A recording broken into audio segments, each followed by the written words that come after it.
Maraming po salamat sa iyo, Panginoon Diyos, sa bigay mong tanghalian sa amin sa oras pong ito.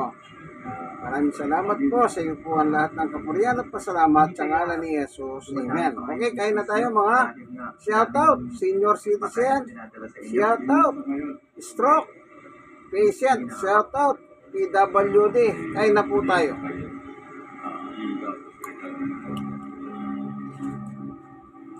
Ang ulam ko po, sopas. Nakalagay na dito sa kanin.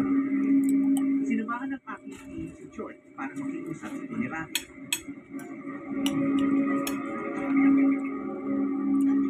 Dahil lang camera, pagkatapos kong kumain, maligo kayo.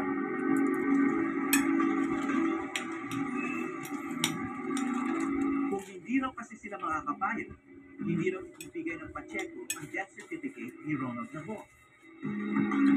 Ang papel na kailangan nila upang makahingi naman ng tulong pinansyal mula sa gobyerno.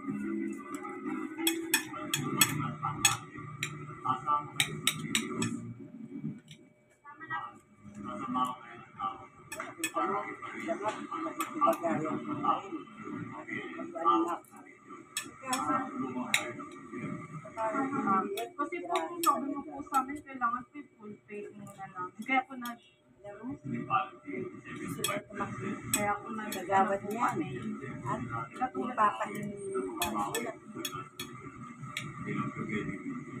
ayun nga po. Mabibigay naman po namin yung kulang namin kung makakain po kami ng tulong. Kaya yun lang po sana yung problema namin. Parang mananalo siya, ha? Kaya yun po yung Lalo pa pinapakita ngayon. ko sana. Sino ka na nga siya? Okay, sige po. Tapos pinamamalitan niya Jane. Sa kahit ang Budget death, na daw yung bibigay sa malinaw kanya. na hindi lang ang mga patay ang biktima. Pag nakausap ko sa iyo, iwala dyan.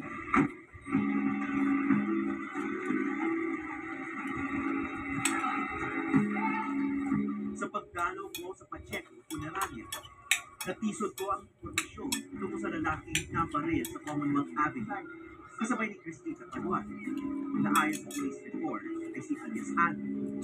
Ernesto Mortis pala ang tunay niyang pangalan. Ayon sa Pacheco na may hawak din sa kanyang mga labi. Naabutan ko sa buro ng kapatid ni Ernesto na si Marites Mortis na galing ang dulo ng Batangas. Sa mga oras na yun, wala pa ang katawan ni Ernesto sa pagbubululan. So, bakit siya umalis ng Batangas? Wala naman po masyadong kasi trabaho sa amin sa Batangas. Kaya lumuot po siya dito. Kung alam ko nga ako na ako na dito yung mga anak ko, hindi ko nila diniyagan.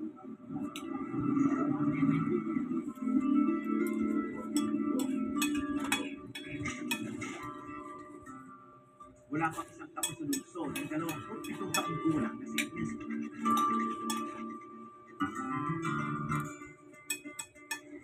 Una siyang nagtrabaho sa kanyang pinsan bilang food vendor. Nang umalis ang kanyang pinsan noong Enero, nakiusap siyang makitinda sa kapitbahay nila. Wala siyang tira at doon na sa tindahan nakikitulog sa gabi. Kumusta naman siya bilang kasama? Ay, sobrang bait po. Talagang matulungin po. Kaya hindi po namin nila-expect na kailangan yung So, paano ba sinasabi mo matulungin? kasi po, marami po talaga siyang matulungan. May time po na may mga mulupit, tapos bibigyan niya pa talaga ng pagkain. Ipinakita ko ang mga larawan ng huling gabi ni Ernesto. Sopas. So, maaaring magkasama sila. Kasi pakuan, nagtitinda sila ng pakuan. Maaaring ito ang tinitinda niya. Maaaring dala niya. Tinda namin po. Kasi Galing sa inyo. magkakatabi lang yung pwesto namin eh. May tinda po kami yung pamalapit na yun. Kung may inigawan siya, binigyan niya rin ang puso. Nalabigyan naman siya. Talagang pag may Masarap. nalakaan sa ano, bibigyan niya ng puso. Siyempre, galing sa Diyos eh. Masarap. Sa kabila ng maraming katanungan tungkol sa gabi niyo, isa pang mabigat na pasanin ng dala ni Marites. Tulad ng pamilya ni Ronald Nabon, hindi rin niya alam kung paano mababayaran. Ano na ni Sir Peter ko daw sila tumatanggap na siya. Sarap. Hindi niya daw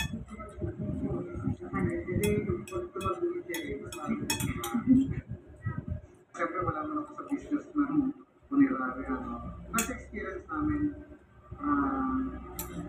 sabi malaki talaga eh. May 95,000. Sopas. 90,000. Noong una, mas takot kami sa 70,000 lang eh.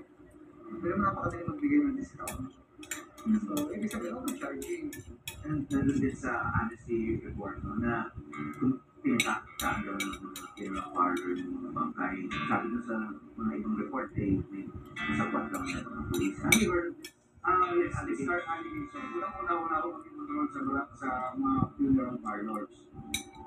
Yung allegation na kasabuan. Kasi pag halimbawa ako ay investigador at meron yung napatay, meron po kasi talagang funeral parlors that are may mga tawag ito yung kanilang medical legal officer recognized by the NBI and crime lab. Yun mo yung priority.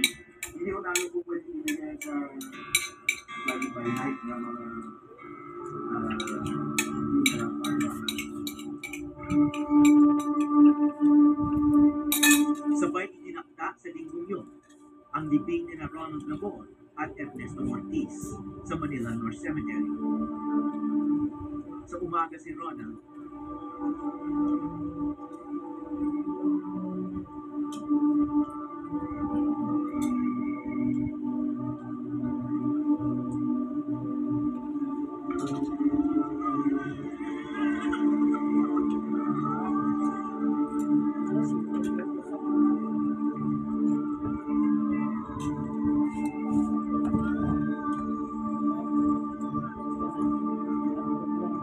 May kanin ako eh. sa hapon naman si Ernesto.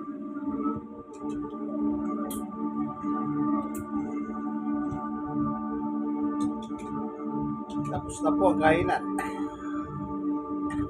Paliligo ko naman ang aking mga aso niya. Kinakakunan ng pangalan Ay! si Marites sa tangi niyang kapatid. Like, share na share kayo mga na, mag-share po kayo sa iba, no? Ernesto at Marites God bless us Ortiz. all po lahat. Yung kaibigan kay Jesus, Brother Manny Para Bautista. magkaroon ng mas magandang Iko ay Ang isang salon. maliit na pagsuswel ay hindi God na bless. masyadong Bye-bye.